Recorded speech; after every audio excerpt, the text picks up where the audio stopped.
Bonjour à tous, Candice, je suis consultante Stimulus. Bonjour à tous, je suis Adrien, consultant Stimulus. Aujourd'hui, on va poursuivre ensemble notre enquête de sens et on va traiter plus précisément du lien entre sens et relation.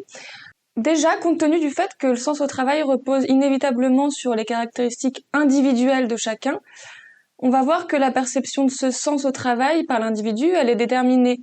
Alors déjà par ce que je fais, donc le contenu du travail, dans quelles conditions je le fais, le contexte, et puis aussi et surtout avec qui je le fais. Et aujourd'hui, on va vraiment se concentrer sur cet aspect-là, c'est-à-dire en quoi ces relations humaines influencent-elles le sens du travail. Oui, et c'est d'ailleurs souvent ce qui reste quand tout le sens du travail en lui-même a disparu. C'est la solidarité avec les collègues dans l'adversité qui est porteuse de sens. Et d'ailleurs, ça se voit tous les jours. On voit des collectifs, des équipes, des groupes, des familles qui se soudent en contexte difficile. Des équipes dans un contexte de transformation, on ne sait plus comment on s'appelle. Ben là, on va tisser des liens. On va se concentrer, se tenir chaud. Et parfois d'ailleurs, ça peut être négatif, c'est-à-dire qu'on peut voir des collectifs qui se soudent contre d'autres collectifs, contre leurs collègues, voire même parfois contre leurs clients. Mais ça produit du sens. On n'a pas dit que c'était bien, mais ça produit du sens. Donc très très clairement, les relations, le lien social est en soi à la fois un producteur de sens, ça fait du sens pour les gens quand ça se passe bien, mais en plus, c'est parfois le seul producteur de sens qui peut rester. Et d'ailleurs, il y a des études qui le montrent très bien.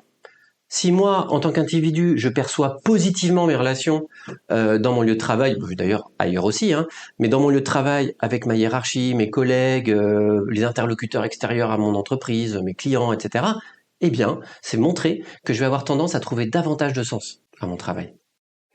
Quand on a préparé ce podcast, on avait identifié ensemble que les relations, elles alimentent le sens de trois manières différentes, à travers, premièrement, le dialogue, mais aussi à travers l'effet miroir et ce qu'on a appelé le modèle. On va explorer du coup ces trois dimensions avec vous.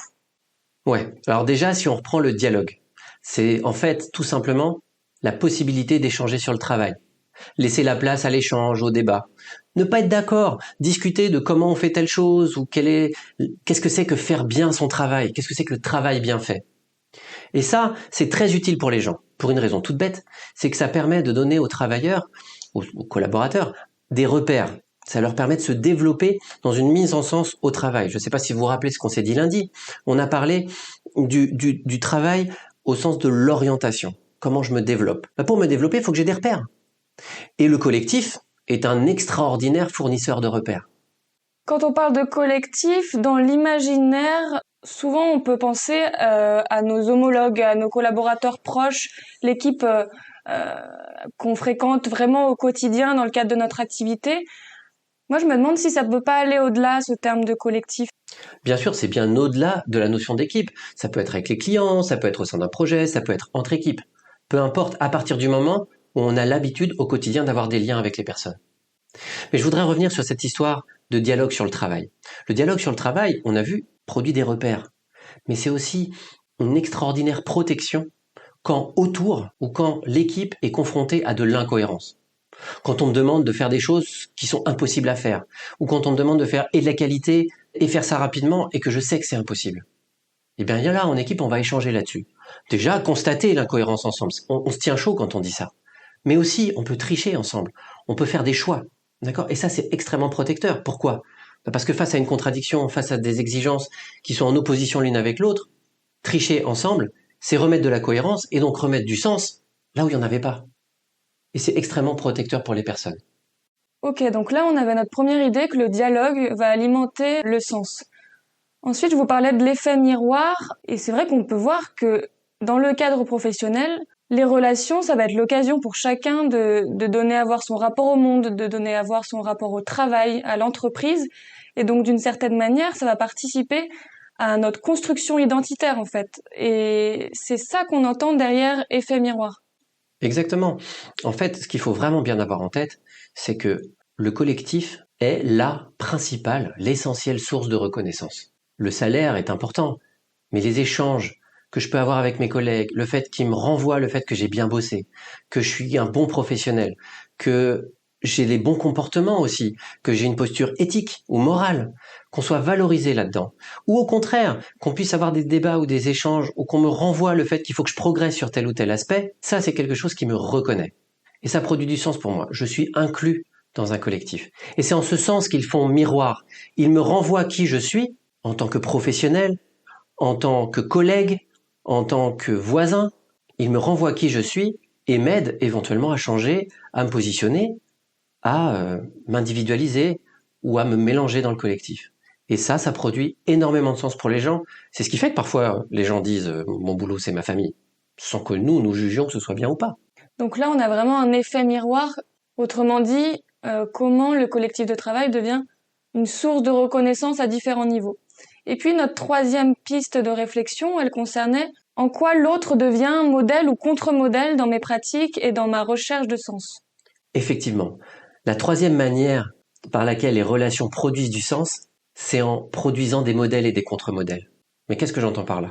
Si le regard de l'autre sur mon travail nourrit le sens que j'y donne, on vient de le voir, c'est la reconnaissance. Réciproquement, moi je vais m'entourer de modèles, des gens qui m'inspirent, ou des gens auxquels j'ai pas envie du tout de ressembler, qui vont faire contre-modèle.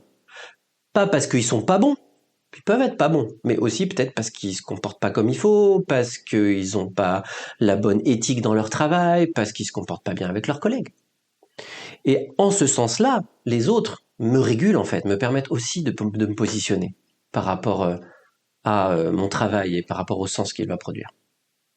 Donc en ayant ces différents éléments en tête, si on part du postulat que moins on a de relations, moins on donne de sens, autrement dit loin des yeux, loin du sens, on peut se demander si l'essor massif du télétravail est en cause dans le sentiment de perte de sens au travail partagé par certaines personnes, certains collaborateurs que nous on rencontre dans le cadre de nos activités. Quand t'es seul chez toi, tout ce qu'on vient de se dire, c'est beaucoup plus compliqué. Par exemple, d'avoir un dialogue sur le travail, d'avoir quelqu'un qui puisse nous servir de miroir ou qui puisse nous inspirer en tant que modèle dans le travail à distance, c'est vrai que c'est quelque chose qui est mis à mal, qui est rendu beaucoup plus difficile.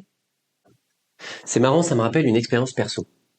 Il y a quelques années, j'étais dans un open space avec ma voisine, c'est Laurence, elle est assistante sociale. Moi, je suis consultant en santé psychologique au travail, j'interviens en formation, j'interviens en diagnostic.